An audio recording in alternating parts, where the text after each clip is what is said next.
Hello everybody, I'm David Schuster, and today we're diving into a topic that everyone seems to be following closely in the lead up to the 2024 U.S. presidential election. It's what people turn to daily, seeking answers, or at least a glimpse, into how this high-stakes election might unfold. We're talking, of course, about polling data, how it's gathered, how it's interpreted, and whether we should trust it this time around. Polls have become a kind of weather forecast for elections, giving us a snapshot of where things stand at any given moment.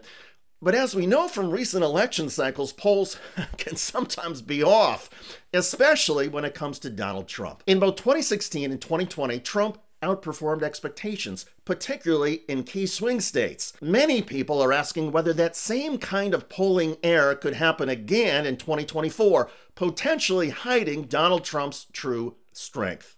Trump pulling ahead in two of the crucial battleground states. He now leads Vice President Harris by 5 in Arizona. Remember, Arizona was just down to, tens of thousands of votes. Very slim margin in 2020. He trailed by 5 last month in Arizona. So that's a move in the New York Times Siena College poll to his benefit. He is up 2 points in North Carolina right now after trailing there by 2 in August. And he is hanging on to his 4-point lead in the state of Georgia. Here's a look at how close these states were in 2020, which I was just mentioning. Biden won Georgia and Arizona by less than 1 point. Former President Trump took North Carolina by less than 2. This time around, pollsters are saying, hold on, every election is different. The pollsters are urging us not to assume that this year's polls will suffer from the same issues as in the past, and that's because the polling methods have evolved. Polling experts like Chris Jackson from Ipsos say that substantial changes have been made since 2020 to try to fix the errors that led to underestimating Donald Trump's support. These adjustments include incorporating more detailed data, such as party registration and voting history, to create a more accurate picture. Despite these improvements, some challenges remain. One of the biggest hurdles pollsters face is predicting voter turnout, something that's particularly tricky when it comes to Donald Trump's base. So Linda Lake, a Democratic pollster, admits that it's still difficult to predict who will actually show up on Election Day, noting that surprises could come from both Donald Trump and Vice President Kamala Harris supporters. While Democrats are gaining momentum with younger voters and newly registered voters, Donald Trump continues to draw support from a significant number of people who've been registered for years but may vote for the first time in 2024. Experts say it's not just the poll themselves that lead to confusion, but how we interpret them. For example, in 2016, the national polls were actually pretty close to the final result, with Hillary Clinton winning the popular vote by a narrow margin. However, the perception was that the polls had missed the mark because Donald Trump ended up winning the Electoral College. And then there's the so-called shy Trump voter theory, which suggests that some people who plan to vote for Donald Trump are reluctant to say so to pollsters. Now, maybe this was the case in 2016. Nowadays, if there's one word to describe a Trump supporter, it's definitely not shy. Just listen to some of the responses of a North Carolina rally when TYT asked Trump supporters what would happen to MAGA if Donald Trump lost again. Donald Trump, man. My wife calls me Donald Trump. I love the guy. Love the guy. If he were to lose again, what would that mean to you? We better buy some more guns, ammunition, because we got what's coming over the border right now is pretty bad. So we got criminals running the show. George Soros, he's got to go. His son's got to go. A lot of people don't know his son's married to Clinton's daughter. So they're all keeping it entwined with each other. So they're keeping it in the money. The crooks are all running the show. You got Kamala Harris. I'm not going to be nasty and call her anything but a name, but we all know who she is. You got Tampon Tim. Where'd this guy come from? Where did that guy Tim Walz come from? Minnesota.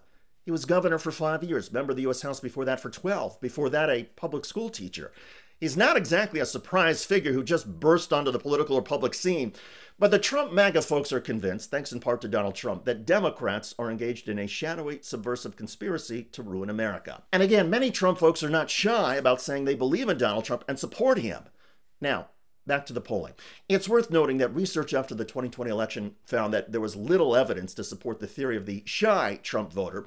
Instead, the real issue may have been that Trump supporters were simply harder to reach, as they were less likely to answer polls.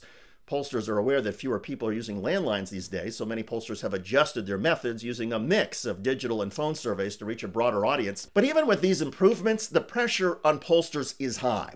As the stakes of this election grow, so does the demand for more precise polling data. And getting a truly representative sample of the voter demographics in any given election is difficult. You may poll 40 Democrats, 40 Republicans, and 20 independents, but that doesn't mean the breakdown in the election will reflect those splits in the end.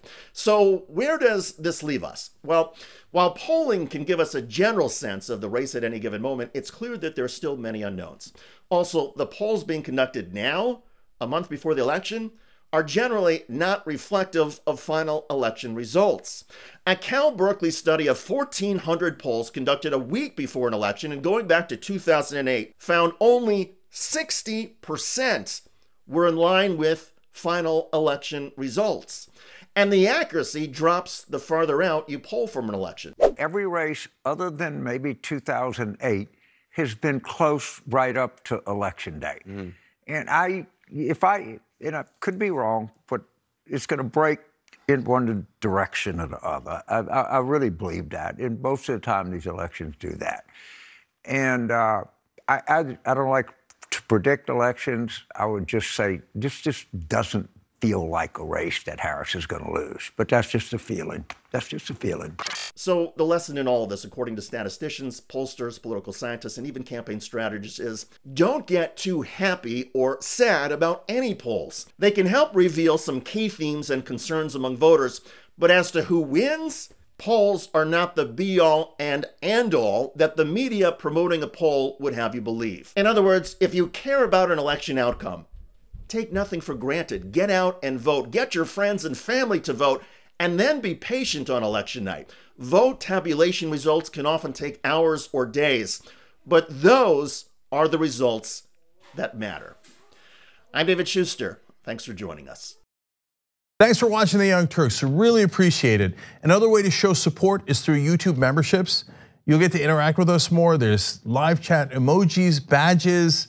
You've got emojis of me, Anna, John, JR. So those are super fun. But you also get playback of our exclusive member-only shows and specials right after they air. So all of that, all you gotta do is click that join button right underneath the video. Thank you.